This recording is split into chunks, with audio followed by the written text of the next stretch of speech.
എല്ലാവർക്കും നമസ്കാരം. സ്കോർ അക്കാദമിയുടെ സിലബസ് അറിഞ്ഞു പഠിക്കാം എന്ന സീരീസിലോട്ട് ഒരിക്കൽ കൂടി സ്വാഗതം. ഇന്ന് കേരള PSCയുടെ ITI ലെവൽ എക്സാം സിലബസിലെ മൊഡ്യൂൾ 3യുടെ ഡീറ്റെയിൽഡ് അനാലിസിസുമായിട്ടാണ് നമ്മൾ വന്നിരിക്കുന്നത്. സോ സിലബസ് അറിഞ്ഞു പഠിക്കാം എന്നതിലൂടെ നമ്മൾ ഉദ്ദേശിച്ചത് ഒരു സിലബസ് കിട്ടിക്കഴിഞ്ഞാൽ അത് എത്രത്തോളം ഡെപ്തിൽ നമ്മൾ പ്രിപ്പയർ ചെയ്യണം, അല്ലെങ്കിൽ ഏതൊക്കെ ടോപ്പിക്കുകൾക്ക് കൂടുതൽ ഇമ്പോർട്ടൻസ് കൊടുത്ത് പഠിക്കണം, ഈ ഒരു ഐഡിയ നിങ്ങൾക്ക് കിട്ടാൻ വേണ്ടിയിട്ടാണ്. സോ ഇന്നത്തെ സെഷനിൽ മൊഡ്യൂൾ 3 മാഗ്നറ്റിസത്തിന്റെ ഡീറ്റെയിൽഡ് അനാലിസിസ് ആണ് നമ്മൾ പറയുന്നത്. ഇതില് ഓരോ ലൈൻ ബൈ ലൈൻ സിലബസ് എടുത്ത് എത്രത്തോളം ഡെപ്തിൽ നമ്മൾ ആ ടോപ്പിക്സ് പ്രിപ്പയർ ചെയ്യണം, ഏതൊക്കെയാണ് ആ ടോപ്പിക്കിൽ നിന്നും മുന്നിൽ ചോദിച്ചിരിക്കുന്ന ക്വസ്റ്റ്യൻസ്, എത്രത്തോളം മാർക്കിന്റെ ക്വസ്റ്റ്യൻസ് ആ ഒരു ഏരിയയിൽ നിന്ന് ചോദിക്കാൻ ചാൻസ് ഉണ്ട്, ഇതെല്ലാം നമ്മൾ പറയുന്നതായിരിക്കും. അതോടൊപ്പം തന്നെ ഡീറ്റെയിൽഡ് ആയിട്ടുള്ള ക്വസ്റ്റ്യൻ ഡിസ്കഷനും നമ്മൾ ഇന്നത്തെ സെഷനിൽ ഉദ്ദേശിച്ചിട്ടുണ്ട്. അതായത് ഈ ഒരു സെഷൻ കണ്ടു കഴിഞ്ഞാൽ ഈ മാഗ്നറ്റിസത്തിന്റെ കംപ്ലീറ്റ് റിവിഷൻ കൂടെ ഇതോടൊപ്പം തീർന്നു പോകുന്ന രീതിയിലാണ് നമ്മൾ ഇന്നത്തെ ഈ ഒരു സെഷൻ പ്ലാൻ ചെയ്തിരിക്കുന്നത്. സോ നമുക്ക് സെഷനിലോട്ട് കടക്കാം. സോ കേരള PSCയുടെ ITI ലെവൽ എക്സാമിന്റെ സിലബസിലെ മൊഡ്യൂൾ 3 മാഗ്നറ്റിസത്തിന്റെ അണ്ടറിൽ വരുന്ന സബ് ടോപ്പിക്സ് ആണ് ഇതെല്ലാം. ഇവിടെ ജസ്റ്റ് ഈ ലൈൻസ് കാണുമ്പോൾ നിങ്ങൾക്ക് അതിന്റെ ഉള്ളിൽ നിന്ന് എത്രത്തോളം ഡെപ്തിൽ പഠിക്കണം എന്നുള്ള ഒരു ഐഡിയ കിട്ടണം എന്നില്ല. സോ നമ്മൾ ഒരു ലൈൻ ബൈ ലൈൻ എടുത്തിട്ട് അതിന് എന്തെല്ലാം ടോപ്പിക്സ് ആണ്, അല്ലെങ്കിൽ എന്തെല്ലാം കണ്ടന്റ്സ് ആണ് അതിന്റെ ഉള്ളിൽ നിന്ന് പഠിക്കേണ്ടത് എന്നാണ് പറയാനായിട്ട് പോകുന്നത്. അപ്പൊ അതിനു മുന്നേ ഈ കപ്പാസിറ്റേഴ്സ് എന്ന് പറഞ്ഞ ടോപ്പിക് ആക്ച്വലി മാഗ്നറ്റിസുമായിട്ട് ഡയറക്റ്റ് റിലേഷൻ ഇല്ലാത്ത ടോപ്പിക് ആണ്.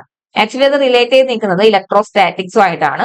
പക്ഷെ ഇലക്ട്രോസ്റ്റാറ്റിക്സ് എന്നുള്ളൊരു ടോപ്പിക് നമ്മുടെ സിലബസ് പ്രകാരം ഇല്ല. പിന്നെ അവനെ നമുക്ക് റിലേറ്റ് ചെയ്യാൻ പറ്റുന്നത് AC ഫണ്ടമെന്റൽസും ആയിട്ടാണ്. അതുകൊണ്ട് നമ്മുടെ ക്ലാസ്സിൽ കപ്പാസിറ്റേഴ്സിന്റെ ടോപ്പിക് അല്ലെങ്കിൽ കപ്പാസിറ്റേഴ്സിന്റെ ക്ലാസ് അറേഞ്ച് ചെയ്തിരിക്കുന്നത് AC ഫണ്ടമെന്റൽസിന്റെ അണ്ടറിലായിരിക്കും. അപ്പൊ നിങ്ങൾ അതൊന്ന് ഓർക്കുക, കൺഫ്യൂഷൻ വരാതിരിക്കാൻ പറഞ്ഞേ ഉള്ളൂ. മാഗ്നറ്റിസത്തിന്റെ കപ്പാസിറ്റേഴ്സ് ഒഴികെ ബാക്കി എല്ലാ ടോപ്പിക്സും നമ്മൾ മാഗ്നറ്റിസത്തിന്റെ അണ്ടറിലാണ് അറേഞ്ച് ചെയ്തിരിക്കുന്നത്. കപ്പാസിറ്റേഴ്സ് എന്ന് പറഞ്ഞ ടോപ്പിക് AC ഫണ്ടമെന്റൽസിന്റെ അണ്ടറിലാണ് അറേഞ്ച് ചെയ്തിരിക്കുന്നത്. ഓക്കെ അല്ലേ? ഇനി നമുക്ക് ഈ ഓരോ ലൈൻ ബൈ ലൈൻ ഡീറ്റെയിൽഡ് ആയിട്ട് അനലൈസ് ചെയ്യാം, എന്തൊക്കെയാണ് ഈ ഓരോ സബ് ടോപ്പിക്കിൽ നിന്ന് നമ്മൾ കവർ ചെയ്ത് പോകേണ്ട കാര്യങ്ങളും. സോ ഫസ്റ്റ് രണ്ട് സബ് ടോപ്പിക്സ് പറയുന്നത് ക്ലാസിഫിക്കേഷൻ ഓഫ് മാഗ്നറ്റിക് പ്രോപ്പർട്ടീസും para dia and ferro magnetic materials ആണ്. സോ ഇത്ര ഇതിൽ നിന്ന് നമ്മൾ പഠിക്കേണ്ട കാര്യങ്ങൾ എന്ന് പറഞ്ഞു കഴിഞ്ഞാൽ properties and features of various magnetic materials. അതായത് ഈ മൂന്ന് type para dia ferro magnetic മെറ്റീരിയൽസിന്റെ പ്രോപ്പർട്ടീസും ഫീച്ചേഴ്സും കറക്റ്റ് ആയിട്ട് അറിഞ്ഞിരിക്കണം. എങ്ങനെയാണ് ഇവരുടെ പെർമിയബിലിറ്റിയിൽ മാറ്റം വന്നിരിക്കുന്നത്, സസെപ്റ്റബിലിറ്റിയിൽ എന്ത് ചേഞ്ച് ആണുള്ളത്, എങ്ങനെയാണ് ഇവരൊരു നോൺ യൂണിഫോം മാഗ്നറ്റിക് ഫീൽഡിൽ വെച്ച് കഴിഞ്ഞാൽ എങ്ങനെയാണ് ഇവര് ബിഹേവ് ചെയ്യുക, അങ്ങനത്തെ കാര്യങ്ങളൊക്കെ നിങ്ങൾ അറിഞ്ഞിരിക്കണം. സോ ഇതെല്ലാം ഡീറ്റെയിൽഡ് ആയിട്ട് നമ്മൾ ക്ലാസ്സിൽ ഇൻക്ലൂഡ് ചെയ്തിട്ടുണ്ട്. ഇതിന്റെ ഒരു പ്രോപ്പർട്ടീസും ഫീച്ചേഴ്സും കൺസോളിഡേറ്റ് ചെയ്ത് ഒരു ടേബിൾ ആയിട്ടും നമ്മൾ പ്രൊവൈഡ് ചെയ്തിട്ടുണ്ട്. സോ ആ ഫീച്ചേഴ്സ് ആൻഡ് പ്രോപ്പർട്ടീസ് നിങ്ങൾ അറിഞ്ഞിരിക്കേണ്ടതാണ്, മസ്റ്റ് സ്റ്റഡി ആണത്. അതുപോലെ തന്നെ ഇമ്പോർട്ടന്റ് ആണ് എക്സാമ്പിൾസ്. ഇതിൽ ഓരോ ടൈപ്പ് മാഗ്നറ്റിക് മെറ്റീരിയൽസിന്റെയും ഡിഫറെന്റ് എക്സാമ്പിൾസ് നമ്മൾ ക്ലാസ്സിൽ കൊടുത്തിട്ടുണ്ട്. ആ എല്ലാ എക്സാമ്പിൾസും നിങ്ങൾ അറിഞ്ഞിരിക്കണം. അടുത്ത ടോപ്പിക്കാണ് MMF ഫ്ലക്സ് ഡെൻസിറ്റി റിലക്റ്റൻസ്. അതായത് ജസ്റ്റ് ഈ മൂന്ന് ടോപ്പിക് മാത്രം, അല്ലെങ്കിൽ മൂന്ന് ടേംസ് മാത്രമേ സിലബസിൽ പറയുന്നുള്ളൂ എന്നുണ്ടെങ്കിലും നമ്മൾ ഈ എല്ലാ ടോപ്പിക്കുകളും, അതായത് magnetic field lines, flux density, magnetic field intensity, then MMF, reluctance, reluctivity, permeability, permeance, ഈ എല്ലാ ടേംസും നിങ്ങൾ അറിഞ്ഞിരിക്കേണ്ടതാണ്. ഓക്കെ, ജസ്റ്റ് ഈ മൂന്ന് ടേം പറയുന്നുള്ളൂ എന്നുണ്ടെങ്കിലും ഈ എല്ലാ ടേംസും നിങ്ങൾ ഡെഫിനീഷൻ, ഇക്വേഷൻസ്, യൂണിറ്റ്, ഇതെല്ലാം അറിഞ്ഞ് തന്നെ പോവാം. ഓക്കെ അല്ലേ? ദെൻ ഇതില് BH കർവ് എന്നുള്ള ഒരു ടോപ്പിക് നിങ്ങൾ അറിഞ്ഞിരിക്കണം. BH കർവില് കൊയേഴ്സിവിറ്റി, റിട്ടന്റിവിറ്റി, ഇങ്ങനത്തെ കുറച്ച് ടേംസും ഉണ്ട്. അതുപോലെ ഹിസ്റ്റീരിസിസ് ലോസ്, അതെല്ലാം ഒന്ന് ആ BH കർവിന്റെ അണ്ടറിൽ വരുന്നതാണ്. അതെല്ലാം, അല്ലെങ്കിൽ അത് ബേസ് ചെയ്തിട്ടുള്ള ക്വസ്റ്റ്യൻസ് എല്ലാം ചോദിക്കാറുള്ളതാണ്. നമ്മൾ ക്ലാസ്സസിലും അതെല്ലാം കവർ ചെയ്തിട്ടുണ്ട്. Then analogy between electric and magnetic circuit ആണ് അടുത്തത്. അതായത് മാഗ്നറ്റിക് സർക്യൂട്ടിലെ ഓരോ ടേംസും ഇലക്ട്രിക് സർക്യൂട്ടിൽ എന്തിനോടാണ് അനലോഗസ് ആയിട്ടുള്ളത്, അതും ജസ്റ്റ് ഒരു ടേബിൾ ആയിട്ട് നിങ്ങളുടെ മൈൻഡിൽ ഉണ്ട് എന്നുണ്ടെങ്കിൽ ഏത് ക്വസ്റ്റ്യൻ ചോദിച്ചാലും ആൻസർ ചെയ്യാവുന്നതേ ഉള്ളൂ. ഇതെല്ലാം നമ്മൾ ക്ലാസ്സസിൽ പ്രൊവൈഡ് ചെയ്തിട്ടുള്ളതാണ് കേട്ടോ. ദെൻ അടുത്തതാണ് electromagnetism, Fleming's rules, Faraday's law of electromagnetic induction, Lenz's law. So ഇതിന്റെ അണ്ടറിൽ ആക്ച്വലി ടൈപ്സ് ഓഫ് മാഗ്നറ്റ്സ് നിങ്ങൾ കവർ ചെയ്ത് പോകണം. അതായത് പെർമനന്റ് മാഗ്നറ്റ്, ഇലക്ട്രോമാഗ്നറ്റ്, ഇവരുണ്ടാക്കുന്ന മെറ്റീരിയൽസ്, അതായത് പെർമനന്റ് മാഗ്നറ്റ് ഉണ്ടാക്കുന്ന മെറ്റീരിയലിന്റെ പ്രോപ്പർട്ടീസ് എന്താണ്, ഇലക്ട്രോമാഗ്നറ്റ് ഉണ്ടാക്കാനായിട്ട് യൂസ് ചെയ്യുന്ന മെറ്റീരിയലിന്റെ പ്രോപ്പർട്ടീസ് എന്താണ്, അതെല്ലാം അറിഞ്ഞിരിക്കേണ്ടതാണ്. അതുപോലെ തന്നെയാണ് ഇലക്ട്രോമാഗ്നറ്റിസം, അത് റിലേറ്റ് ചെയ്തിട്ടുള്ള റൂൾസ്. അതായത് കറണ്ട് ക്യാരിങ് കണ്ടക്ടർ കാരണം കൊണ്ടുണ്ടാകുന്ന മാഗ്നറ്റിക് ഫീൽഡിന്റെ ഡയറക്ഷൻ അറിയാനുള്ള റൂൾ ഏതാണ്, അങ്ങനെ എല്ലാ റൂൾസും നിങ്ങൾ ഓർത്തിരിക്കുക. അത് ഓരോന്നിനും ഏത് റൂളാണ് എന്ന് കറക്റ്റ് ആയിട്ട് ഐഡന്റിഫൈ ചെയ്യാനായിട്ട് നിങ്ങൾക്ക് പറ്റണം. പിന്നത്തെയാണ് ഇലക്ട്രോ മാഗ്നറ്റിക് ഇൻഡക്ഷനും അത് ബേസ് ചെയ്തിട്ടുള്ള ലോസ് ആൻഡ് റൂൾസ്. ഓക്കെ അല്ലേ? ദെൻ ഇതിൽ തന്നെ സ്റ്റാറ്റിക്കലി ഇൻഡ്യൂസ്ഡ് DMF ഉണ്ട്, ഡൈനാമിക്കലി ഇൻഡ്യൂസ്ഡ് DMF ഉണ്ട്, സെൽഫ് ഇൻഡക്ടൻസ് ഉണ്ട്, മ്യൂച്വൽ ഇൻഡക്ടൻസ് ഉണ്ട്, കപ്ലിംഗ് കോഎഫിഷ്യന്റ് ഉണ്ട്. ഈ എല്ലാ ടേംസും അറിഞ്ഞിരിക്കാം. ഇതിൽ തന്നെ ഇൻഡക്ടേഴ്സിന്റെ combination, series parallel combinations base ചെയ്തിട്ടുള്ള ക്വസ്റ്റ്യൻസും ചോദിക്കാം. അപ്പൊ അത്രയ്ക്ക് കാര്യങ്ങളാണ് ഈ ഒരു സബ് ടോപ്പിക്കിന്റെ അണ്ടറിൽ നിങ്ങൾ അറിഞ്ഞിരിക്കേണ്ടത്. ലാസ്റ്റ് വണ്ണാണ് കപ്പാസിറ്റേഴ്സ്, ടൈപ്സ് ആൻഡ് ഫങ്ഷൻസ്. അതായത് കപ്പാസിറ്ററായിട്ട് ബേസ് ചെയ്തിട്ടുള്ള ബേസിക് ഇക്വേഷൻസ്, ദെൻ ടേംസിന്റെ യൂണിറ്റുകൾ, അതുപോലെ ഡിഫറെന്റ് ടൈപ്സ് ഓഫ് കപ്പാസിറ്റേഴ്സ് ഏതാണ്, പോളറൈസ്ഡ് കപ്പാസിറ്റേഴ്സ് ഉണ്ട്, അൺപോളറൈസ്ഡ് കപ്പാസിറ്റേഴ്സ് ഉണ്ട്, അതിൽ തന്നെ വീണ്ടും ക്ലാസിഫിക്കേഷൻസ് വരുന്നുണ്ട്. ആ എല്ലാ ടൈപ്സും പഠിച്ചിരിക്കുക. ദെൻ ഓരോന്നിന്റെ ഫീച്ചേഴ്സ് അറിഞ്ഞിരിക്കണം. അതുപോലെ തന്നെ combination of capacitors, series combination, parallel combination, അതിലെല്ലാം ഈക്വലന്റ് കപ്പാസിറ്റൻസ് എന്തായിരിക്കും, അത്ര കാര്യങ്ങളാണ് കപ്പാസിറ്റർ എന്ന് പറഞ്ഞ ടോപ്പിക്കിൽ നിന്ന് നമുക്ക് കവർ ചെയ്യാനുള്ളത്. അടുത്തത് ഈ ടോപ്പിക്സിന്റെ മാർക്ക് ഡിസ്ട്രിബ്യൂഷൻ എങ്ങനെയാണ് വരുന്നത് നോക്കാം. ഇതിൽ ക്ലാസിഫിക്കേഷൻ ഓഫ് മാഗ്നറ്റിക് മെറ്റീരിയൽസ് നിന്ന് ഷുവർ ആയിട്ടും ഒരു 2 ക്വസ്റ്റ്യൻ നോർമലി എല്ലാ എക്സാമിനും ചോദിക്കാറുണ്ട്. അത് എക്സാമ്പിൾസ് ബേസ് ചെയ്തിട്ടായിരിക്കാം, അല്ലെങ്കിൽ ഫീച്ചേഴ്സ് പ്രോപ്പർട്ടീസ് ബേസ് ചെയ്തിട്ടായിരിക്കാം. 2 ക്വസ്റ്റ്യൻ വരെ മിക്ക എക്സാംസിനും ചോദിക്കാറുണ്ട്. ദെൻ ടേംസ് ആൻഡ് ഡെഫിനീഷൻസ് എന്നാണ് ഏറ്റവും കൂടുതൽ ക്വസ്റ്റ്യൻസ് ചോദിക്കാറ്. 4 തൊട്ട് 6 ക്വസ്റ്റ്യൻസ് വരെ ആ ടേംസ് ആൻഡ് ഡെഫിനീഷൻസ്, യൂണിറ്റ്സ്, അല്ലെങ്കിൽ അതിന്റെ ഇക്വേഷൻസ് ബേസ് ചെയ്തിട്ടുള്ള ന്യൂമറിക്കൽ പ്രോബ്ലംസ് ആവാം. അങ്ങനെ എന്ത് ക്വസ്റ്റ്യനും ഈ ഒരു ഡെഫിനീഷൻ, യൂണിറ്റ്സ്, ഇക്വേഷൻസ് ബേസ് ചെയ്തിട്ട് ചോദിക്കാം. 4 തൊട്ട് 6 ക്വസ്റ്റ്യൻസ് വരെ അവിടെ നിന്ന് ചോദിക്കാറുണ്ട്. ദെൻ ഇലക്ട്രോ മാഗ്നറ്റിക് ഇൻഡക്ഷനുമായിട്ട് റിലേറ്റ് ചെയ്ത് 3 or 4 ക്വസ്റ്റ്യൻസ്. ഓക്കെ. ദെൻ കപ്പാസിറ്റേഴ്സിൽ നിന്ന് 2-3 ക്വസ്റ്റ്യൻസ്, മാക്സിമം 3 ക്വസ്റ്റ്യൻസ് വരെയാണ് കപ്പാസിറ്റേഴ്സിന് ചോദിച്ച് കണ്ടിട്ടുള്ളത്. സോ ഇങ്ങനെയാണ് ഈ ഒരു സബ് ടോപ്പിക്സിന്റെ മാർക്ക് ഡിസ്ട്രിബ്യൂഷൻ വരുന്നത്. ഇനി നമുക്ക് നമ്മുടെ ക്ലാസ് വീഡിയോസിൽ ഈ ഓരോ ടോപ്പിക്കിന്റെ അണ്ടറിൽ, അല്ലെങ്കിൽ ഈ ഓരോ ടോപ്പിക്കും ഏതൊക്കെ വീഡിയോസിന്റെ അണ്ടറിലാണ് കവറായി പോകുന്നത് എന്നുള്ളത് നോക്കാം. ഈ മാഗ്നറ്റിസത്തിന്റെ അണ്ടറിൽ മൊത്തം നമുക്ക് വരുന്നത് 14 ക്ലാസ്സസ് ആണ്. അതിൽ 13 ക്ലാസ്സസും മാഗ്നറ്റിസം ബേസ് ചെയ്തിട്ടുള്ള ടോപ്പിക്സും 14ാമത്തെ ക്ലാസ് എന്ന് പറയുന്നത് കപ്പാസിറ്റർ ബേസ് ചെയ്തിട്ടുള്ള ക്ലാസ്സുമാണ്. ഓക്കെ. ഇതില് ആദ്യത്തെ 4 ക്ലാസ് 1.1 തൊട്ട് 1.4 വരെയുള്ള ക്ലാസ്സസിൽ നമ്മൾ കവർ ചെയ്തിട്ടുള്ളത് ടേംസ് ആൻഡ് ഡെഫിനീഷൻസ്, യൂണിറ്റ്സ്, ഈ ടോപ്പിക്സ് ആണ്. അതായത് ഫസ്റ്റ് പാർട്ടിൽ നമ്മൾ ഫ്ലക്സും ഫ്ലക്സ് ഡെൻസിറ്റിയാണ് കവർ ചെയ്തിരിക്കുന്നത്. സെക്കൻഡ് പാർട്ടിൽ മാഗ്നറ്റിക് ലൈൻസ് ഓഫ് ഫോഴ്സും അതിന്റെ പ്രോപ്പർട്ടീസും. തേർഡ് ക്ലാസ്സിൽ MMF, magnetic field intensity, permeability. Then fourth ക്ലാസ്സിൽ മാഗ്നറ്റിക് റിലക്റ്റൻസ്, പെർമിയൻസ്. ഇത്ര ടേംസ് നമ്മൾ ഈ 4 ക്ലാസ്സിലായിട്ട് കവർ ചെയ്ത് പോയിട്ടുണ്ട്. ദെൻ ഈ 4ാമത്തെ ക്ലാസ്സിൽ ഈ എല്ലാ ടേംസ് ആൻഡ് ഡെഫിനീഷൻസ്, യൂണിറ്റ്സ്, അതിന്റെ കൺസോളിഡേറ്റഡ് ക്ലാസ്സും നമ്മൾ പ്രൊവൈഡ് ചെയ്തിട്ടുണ്ട്. അതോടൊപ്പം തന്നെ analogy between electric circuit and magnetic സർക്യൂട്ടും അവിടെ തന്നെയാണ് നമ്മൾ കൊടുത്തിരിക്കുന്നത്. സോ ഈ 4 ക്ലാസ്സസും ഇമ്പോർട്ടന്റ് ആണ്. അതിൽ തന്നെ ഈ 4ാമത്തെ ക്ലാസ് 1.4 എന്ന് പറയുന്ന ക്ലാസ് നിങ്ങൾ റിപ്പീറ്റഡ്ലി റിവിഷൻ സമയത്തും വാച്ച് ചെയ്യേണ്ട ക്ലാസ് ആണ്. കാരണം ഈ ഒരു വീഡിയോ കണ്ടു കഴിഞ്ഞാൽ കംപ്ലീറ്റ് നമുക്ക് ആ ടേംസ് ആൻഡ് ഡെഫിനീഷൻസ് എന്ന് പറഞ്ഞ കംപ്ലീറ്റ് കണ്ടന്റ് ഈ ഒരു വീഡിയോ നമുക്ക് കിട്ടും. കാരണം കൺസോളിഡേറ്റഡ് ക്ലാസ് അവിടെ വരുന്നത്. ഇപ്പൊ നമ്മൾ വൺസ് ഇത് കണ്ടു കഴിഞ്ഞാൽ ഇതെല്ലാം ഈസി ടോപ്പിക്സ് ആയിരിക്കും. ഈ റെഡ് കളറിൽ കൊടുത്തതിലാണ് നമ്മുടെ കൺസോളിഡേറ്റഡ് ക്ലാസ് വരുന്നത്. അപ്പൊ ഈ 4 ക്ലാസ്സിന്റെയും കൂടെയുള്ള കൺസോളിഡേഷൻ നമുക്ക് ഇവിടെ നിന്ന് കിട്ടുന്നുണ്ട്. അപ്പൊ അതുകൊണ്ട് ഈ 1.4 എന്ന് പറഞ്ഞാൽ വളരെ ഇമ്പോർട്ടന്റ് ആയിട്ടുള്ള വീഡിയോ ആണ്. അത് നിങ്ങൾ റിപ്പീറ്റഡ്ലി വാച്ച് ചെയ്ത് തന്നെ കാണാം.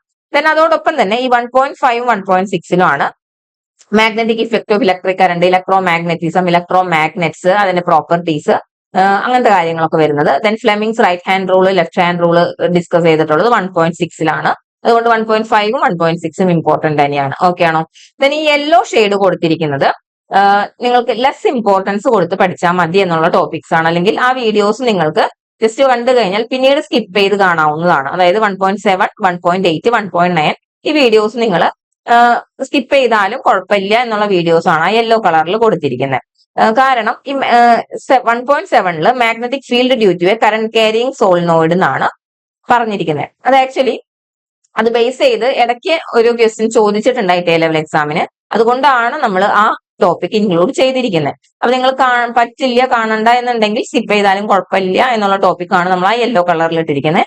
അതുപോലെ തന്നെയാണ് ഈ pulling power of A solenoid. ഇതിൽ നിന്നും ക്വസ്റ്റ്യൻ ഇടയ്ക്ക് ITI ലെവൽ എക്സാമിന് ചോദിച്ചിട്ടുണ്ട് ഒരു ക്വസ്റ്റ്യൻ. അതുകൊണ്ടാണ് നമ്മൾ ആ ഒരു ക്ലാസ് ഇൻക്ലൂഡ് ചെയ്തിരിക്കുന്നത്. ഓക്കെ ആണോ? ദെൻ 1.9 എന്ന് പറയുന്നത് ക്ലാസിഫിക്കേഷൻ ഓഫ് മാഗ്നറ്റിക് മെറ്റീരിയൽസ് ആണ്. എങ്കിൽ കൂടെയും അതിന്റെ അഗെയിൻ ഒരു ക്ലാസ് 1.10 എന്ന ക്ലാസ് ആണ് ഇമ്പോർട്ടന്റ് ആയിട്ടുള്ളത്. കാരണം ഈ 1.9 പറഞ്ഞിട്ടുള്ള കാര്യങ്ങളുടെ കൺസോളിഡേഷൻ 1.10 ഇൻക്ലൂഡഡ് ആണ്. ഓക്കെ, അപ്പൊ നിങ്ങൾ 1.9 സ്കിപ്പ് ചെയ്താലും കുഴപ്പമില്ല. 1.10 എന്ന് പറയുന്നത് മസ്റ്റ് വാച്ച് ആണ്. അവിടെയാണ് നമ്മൾ ഇവരുടെ പ്രോപ്പർട്ടീസ്, ഫീച്ചേഴ്സ്, എക്സാമ്പിൾസ് എല്ലാ കാര്യങ്ങളും പറഞ്ഞിട്ടുള്ളത്. ഓക്കെ ആണോ? ടെമ്പറേച്ചർ ഡിപ്പെൻഡൻസി, മാഗ്നറ്റിസത്തിന് അല്ലെങ്കിൽ ഫെറോ മാഗ്നറ്റിക് മെറ്റീരിയൽസിന്റെ ടെമ്പറേച്ചർ ഇൻക്രീസ് ചെയ്താൽ എന്ത് സംഭവിക്കും, അങ്ങനത്തെ കാര്യങ്ങളെല്ലാം നമ്മൾ ഇൻക്ലൂഡ് ചെയ്തിട്ടുണ്ട് ഈ 1.10. അപ്പൊ അതുകൊണ്ട് 1.10 എന്ന് പറയുന്ന വീഡിയോ മസ്റ്റ് വാച്ച് ആണ് കേട്ടോ. ദെൻ 1.11 നമ്മൾ ബി എച്ച് കർവ് ഡിസ്കസ് ചെയ്യുന്നുണ്ട്. അതിന്റെ ഡിഫറെന്റ് കൊയേഴ്സിവിറ്റി, റിട്ടന്റിവിറ്റി അങ്ങനത്തെ ടേംസും, അതുപോലെ തന്നെ പെർമനന്റ് മാഗ്നറ്റ്സ്, ഇലക്ട്രോ മാഗ്നറ്റിക് മെറ്റീരിയൽസിന്റെ പ്രോപ്പർട്ടീസ്, അതെല്ലാം നമ്മൾ അവിടെ ഡിസ്കസ് ചെയ്ത് പോയിട്ടുണ്ട്. ദെൻ 1.12 13 അഗൈൻ ഇമ്പോർട്ടന്റ് ആണ്. അവിടെയാണ് electro magnetic induction, self inductance, mutual inductance, coupling coefficient അങ്ങനത്തെ എല്ലാം വരുന്നത് 1.2ലും 1.12ലും 1.13ലും ആണ്. സോ അതും ഇമ്പോർട്ടന്റ് ആണ്. ദെൻ കപ്പാസിറ്റേഴ്സിന്റെ ഒരു ക്ലാസ്സേ ഉള്ളൂ. ഇതിനകത്താണ് നമ്മൾ എല്ലാ കാര്യങ്ങളും കവർ ചെയ്ത് പോയിട്ടുള്ളത്. സോ അതുകൊണ്ട് കപ്പാസിറ്ററിന്റെ ആ ഒരു വീഡിയോയും വളരെ ഇമ്പോർട്ടന്റ് ആണ്. സോ ഈ മൊത്തം 14 വീഡിയോസിൽ 5, 6, 7 വീഡിയോസ് എന്താണ് മസ്റ്റ് വാച്ച് വീഡിയോസ് ആണ്. നിങ്ങൾ റിവിഷൻ സമയത്താണെങ്കിലും റിപ്പീറ്റഡ്ലി ഈ 7 വീഡിയോസ് കാണാനായിട്ട് ശ്രമിക്കാം. ഓക്കെ ആണോ? ഫസ്റ്റ് ക്വസ്റ്റ്യൻ നോക്കാം. The total number of lines of force per square meter of the cross-sectional area of the magnetic core is called. ഇത് ഡയറക്റ്റ് ഡെഫിനേഷൻ ബേസ് ചെയ്തിട്ടുള്ള ക്വസ്റ്റ്യൻ ആണ്. ഇവിടെ പറഞ്ഞിരിക്കുന്നത് magnetic lines of force per square metre എന്നാണ് പറഞ്ഞിരിക്കുന്നത്. Square metre എന്ന് പറയുന്നത് എന്താണ്? ഏരിയയുടെ യൂണിറ്റ് ആണ് അല്ലെ. അതായത് magnetic lines of force per area എന്താണെന്നാണ് ചോദ്യം. മാഗ്നറ്റിക് ലൈൻസ് ഓഫ് ഫോഴ്സ് എന്ന് പറഞ്ഞാൽ flux, number of lines of force എന്ന് പറഞ്ഞാൽ ഫ്ലക്സ് ആണ്. Flux divided by area is nothing but flux density. So ഇവിടെ ആൻസർ എന്ന് പറയുന്നത് ഫ്ലക്സ് ഡെൻസിറ്റി ആണ്. ക്ലിയർ ആണോ? സോ ഇങ്ങനെ ഡയറക്റ്റ് ഡെഫിനേഷൻ ബേസ് ചെയ്തിട്ടുള്ള എല്ലാ ക്വസ്റ്റ്യൻസും ചോദിക്കാറുണ്ട്. ഇവിടെ റിലക്റ്റൻസ് എന്താണ്, പെർമിയബിലിറ്റി എന്താണ്, ഇതെല്ലാം നിങ്ങൾക്ക് അറിയുന്നതായിരിക്കും. ഡെഫിനേഷൻസ് എല്ലാം ഒന്ന് റിവൈസ് ചെയ്യാം കേട്ടോ. ദെൻ അടുത്തതാണ് റെസിപ്രോക്കൽ ഓഫ് റിലക്റ്റൻസ്. റിലക്റ്റൻസിന്റെ റെസിപ്രോക്കൽ എന്താണ്? ഏറ്റവും ഇമ്പോർട്ടന്റ് ആയിട്ടുള്ള ഒരു 4 ടേംസ് നിങ്ങൾ ഓർത്തിരിക്കുക ഈ മാഗ്നറ്റിസത്തിൽ നിന്ന്. Reluctance, reluctivity, permeability, permeance. ഈ 4 ആൾക്കാർ വളരെ ഇമ്പോർട്ടന്റ് ആണ്. ഇടയ്ക്കിടയ്ക്ക് ഇത് ബേസ് ചെയ്തിട്ടുള്ള ക്വസ്റ്റ്യൻസ് കാണാറുണ്ട്. ഇടയ്ക്കിടയ്ക്ക് എന്നല്ല, മിക്ക ക്വസ്റ്റ്യൻ പേപ്പേഴ്സിലും reluctance, permeance, reluctivity, permeability base ചെയ്തിട്ടുള്ള ക്വസ്റ്റ്യൻസ് ഉണ്ടാവാറുണ്ട്. സോ റിലക്റ്റൻസ് എന്ന് പറഞ്ഞു കഴിഞ്ഞാൽ നമ്മൾ ഡിനോട്ട് ചെയ്യുന്നത് എസ് എന്ന ലെറ്റർ ആണ്. Okay, this opposition for the establishment of magnetic flux in A circuit, അതാണ് റിലക്റ്റൻസ്. അപ്പൊ അതിന്റെ ഇക്വേഷൻ MMF ബൈ ഫ്ലക്സ് ആണ്. ഓക്കെ, അല്ലെങ്കിൽ നമുക്ക് മെറ്റീരിയൽസിന്റെ ഡയമെൻഷൻസിന്റെ ടേംസിലാണെങ്കിൽ ഇത് നമുക്ക് എങ്ങനെ എഴുതാം? L divided by μ0 μr into A എന്നും എഴുതാം. ഇതാണ് റിലക്റ്റൻസ്. റിലക്റ്റൻസിന്റെ യൂണിറ്റ് ഡയറക്റ്റ് ഇക്വേഷൻ പ്രകാരമാണെങ്കിൽ ആംപിയർ ടേൺസ് പെർ വെബർ എന്ന് എഴുതും, അല്ലെങ്കിൽ ഹെൻറി ഇൻവേഴ്സ് റിലക്റ്റൻസിന്റെ യൂണിറ്റ് ആണ്. ഓക്കെ, ഇനി reciprocal of reluctance is nothing but permeance. Reluctance എന്ന് വെച്ചാൽ മാഗ്നറ്റിക് ഫ്ലക്സ് എസ്റ്റാബ്ലിഷ് ചെയ്യാനായിട്ടുള്ള ഓപ്പോസിഷൻ ആണ്. അതിന്റെ റെസിപ്രോക്കൽ എന്ന് പറഞ്ഞാൽ എന്താ?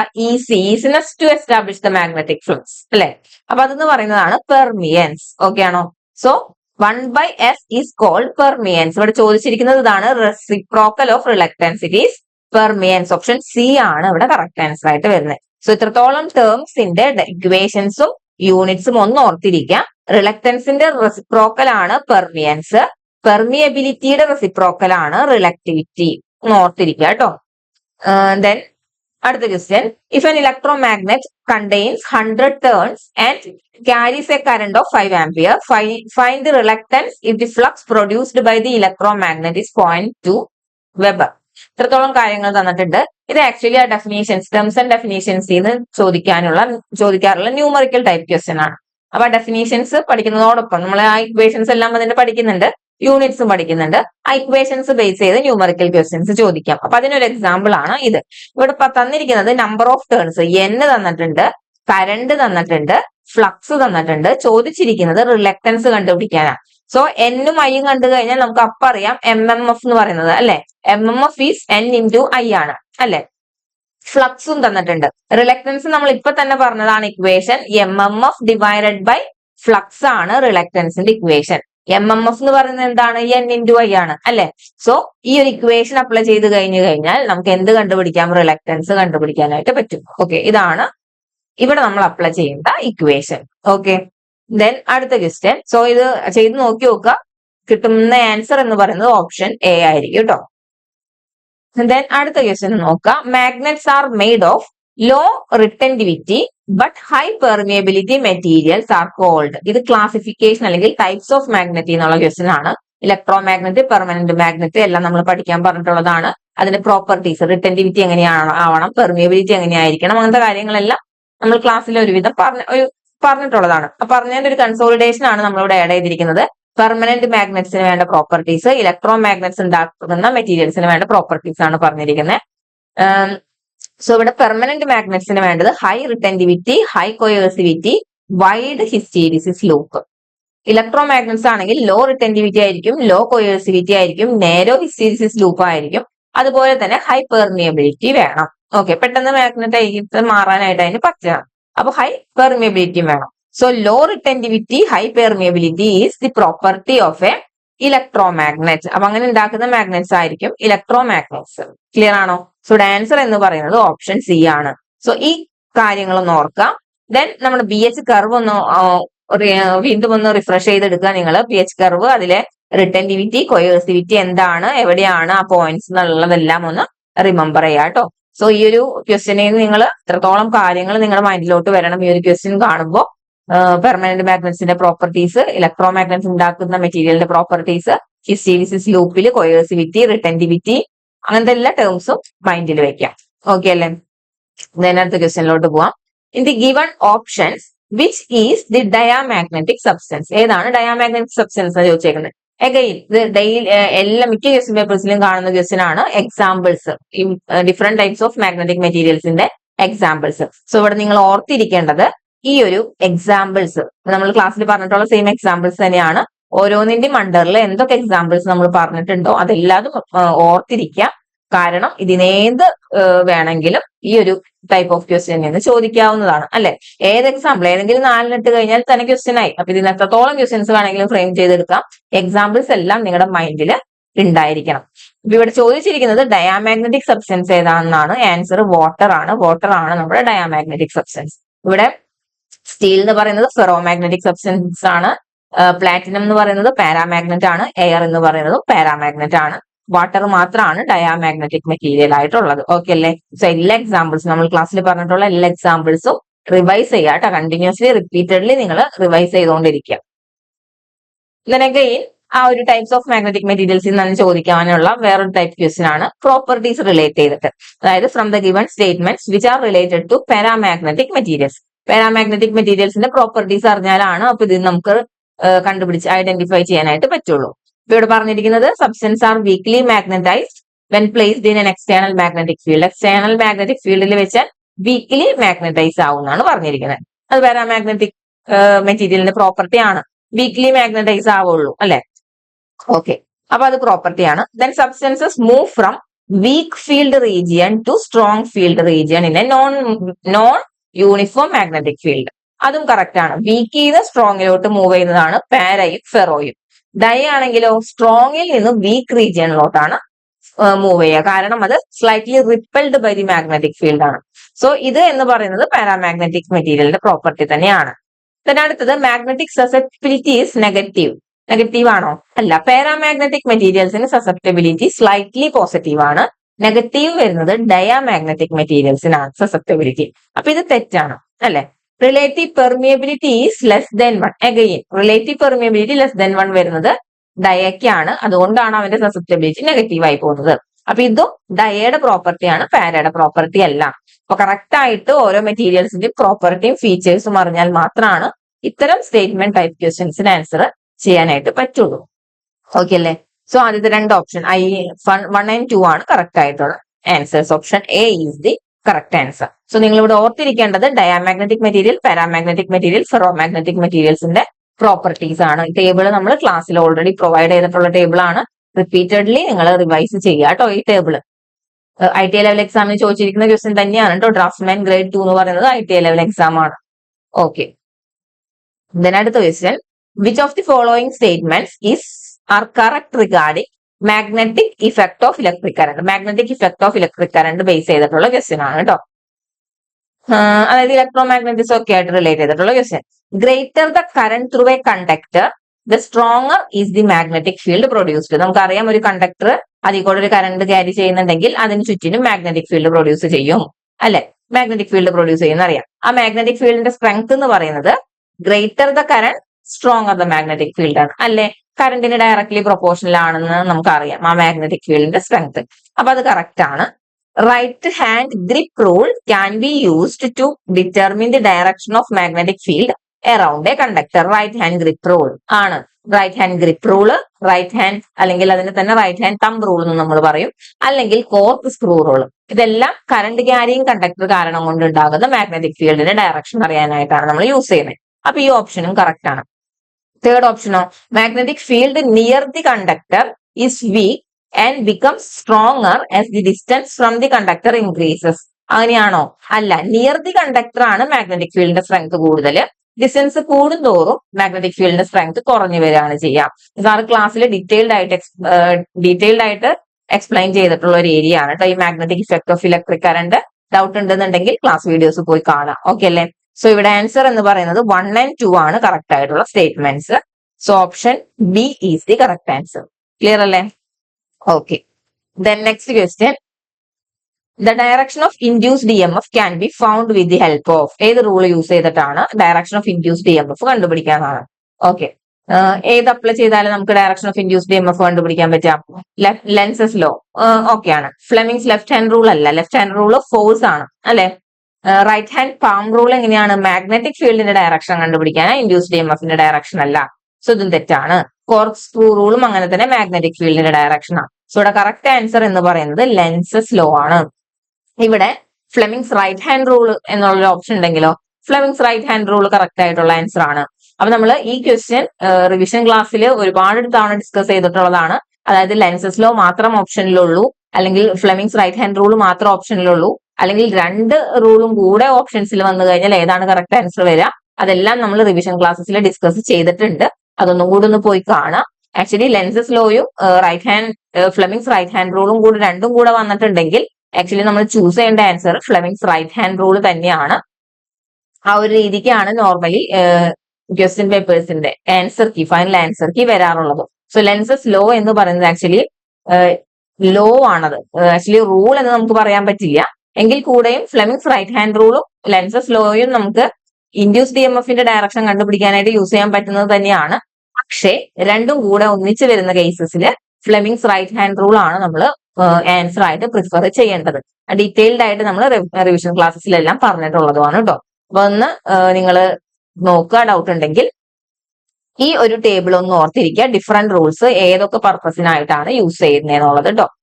നമ്മൾ റിവിഷൻ ആണ്, അപ്പൊ നമ്മൾ ജസ്റ്റ് ഒന്ന് പറഞ്ഞു പോകുന്നേ ഉള്ളൂ. ഈ ടേബിൾ ആണ് നിങ്ങൾ ഓർത്തിരിക്കേണ്ടത്. എല്ലാ റൂൾസും ഉണ്ട്, അതിന്റെ പർപ്പസ് എവിടെയാണ് വരുന്നത് എന്ന് ഡീറ്റെയിൽഡ് ആയിട്ട് ഇവിടെ പറയുന്നുണ്ട്. ഓക്കെ അല്ലേ? നമുക്ക് അടുത്ത ക്വസ്റ്റ്യനിലോട്ട് കടക്കാം. സോ ലെൻസസ് ലോ ആണ് ഇവിടെ കറക്റ്റ് ആൻസർ ആയിട്ട് വരുന്നത്.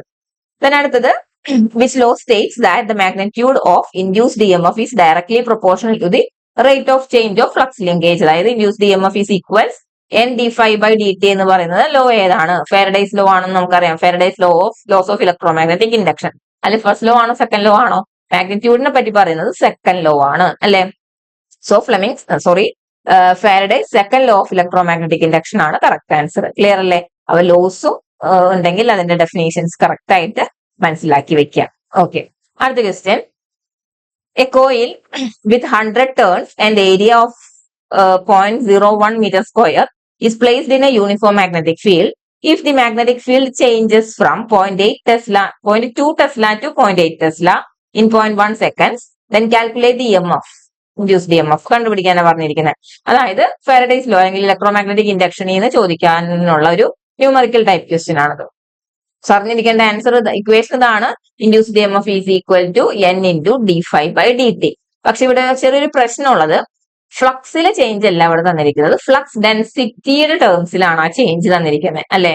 അപ്പൊ ഫ്ലക്സ് ഡെൻസിറ്റി തന്നതുകൊണ്ടാണ് ഇവിടെ ഈ ഏരിയയും കൂടെ തന്നിരിക്കുന്നത്. നമുക്കറിയാവുന്ന ഇക്വേഷൻ ആണ്.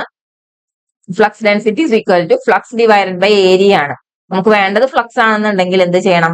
ഫ്ലക്സ് ഡെൻസിറ്റി ഇൻറ്റു ഏരിയ ചെയ്യുമ്പോഴാണ് കറസ്പോണ്ടിങ് ഫ്ലക്സ് കിട്ടത്തുള്ളൂ. അപ്പൊ ഇവിടെ 0.2 0.8 ആണ്. So change in flux linkage എന്ന് പറയുന്നത് 0.8 മൈനസ് 0.2 ചെയ്ത് കഴിഞ്ഞാൽ കിട്ടും 0.6. ഇത്രത്തോളം ടെസ്ലയാണ്. ഇതിനെ ഫ്ലക്സിലോട്ട് മാറ്റാൻ എന്ത് ചെയ്യണം? ഇത് ഇൻറ്റു ഏരിയ ചെയ്താലാണ് നമുക്ക് എന്ത് കിട്ടുക? d5 ആവുള്ളൂ. ഓക്കെ, അതിനാണ് ഈ ഏരിയ തന്നിരിക്കുന്നത്.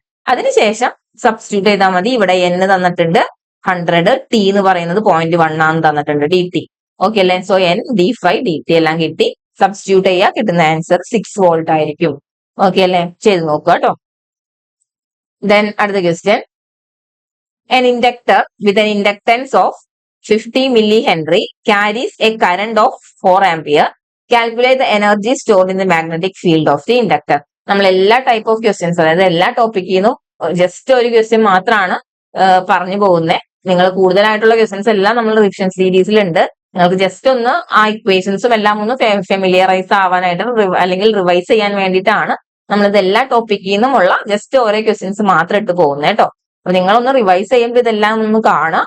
ദെൻ കൂടുതൽ ഡൗട്ടുകൾ വരികയാണ്, അല്ലെങ്കിൽ ആ ഏരിയയിൽ നിന്ന് കൂടുതൽ ക്വസ്റ്റ്യൻസ് വേണമെന്നുണ്ടെങ്കിൽ നമ്മുടെ കറസ്പോണ്ടിങ് ക്ലാസ്സസ് പോയി കാണാം, റിവിഷൻ ക്ലാസ്സസ് അല്ലെങ്കിൽ നോർമൽ ക്ലാസ്സസ് പോയി കാണാം കേട്ടോ.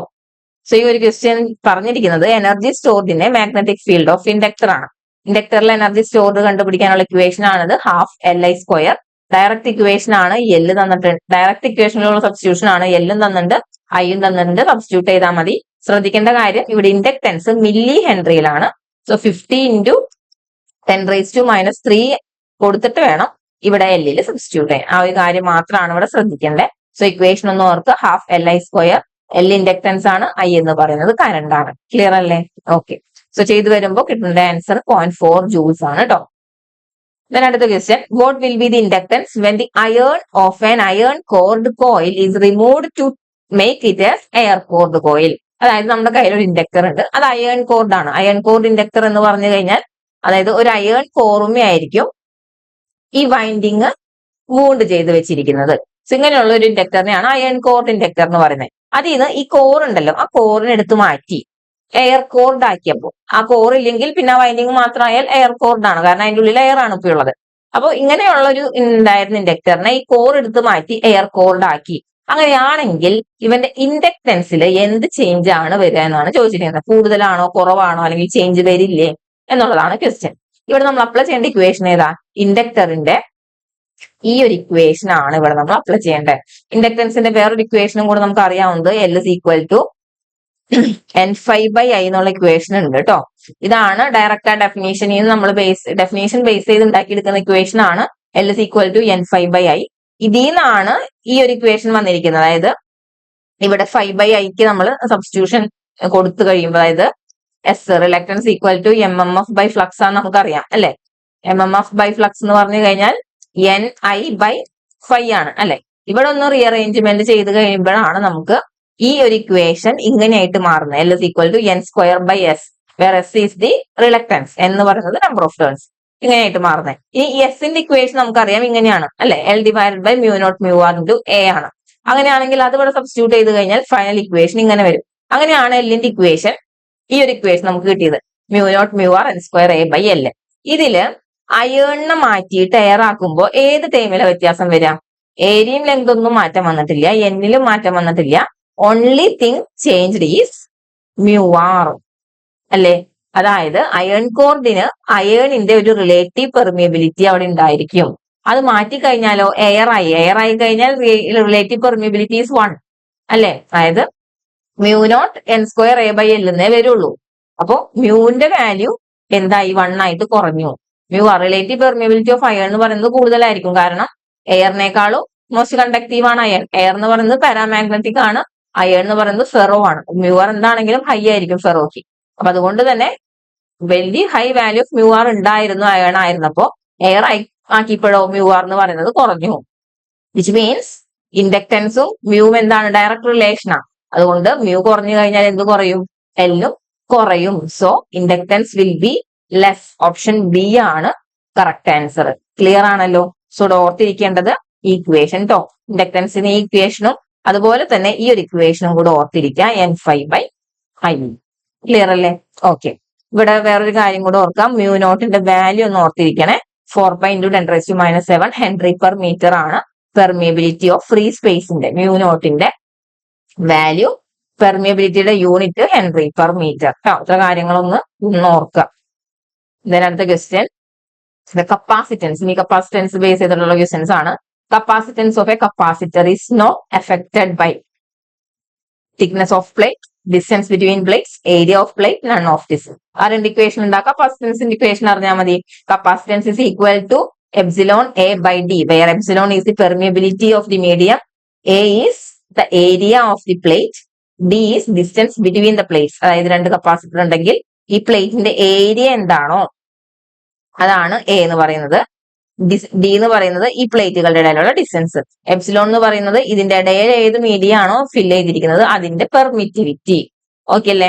പെർമിറ്റിവിറ്റിനെ നമുക്ക് epsilon naught into epsilon r എന്ന് എഴുതാം. അതായത് permittivity of air into relative permittivity of the medium. Okay അല്ലേ? ഇതിൽ എപ്സിലോൺ നോട്ടിന്റെ വാല്യൂ, പെർമിറ്റിവിറ്റിയുടെ value 8.854 into 10⁻⁻12 farad per metre. അതും കൂടെ ഒന്ന് ഓർത്തിരിക്കാം. പെർമിയബിലിറ്റി ഓഫ് ഫ്രീ സ്പേസ് പോലെ തന്നെ പെർമിറ്റിവിറ്റി ഓഫ് ഫ്രീ സ്പേസും ഒന്ന് ഓർത്തിരിക്കുക. അതിന്റെ value unit farad per metre ആണ്.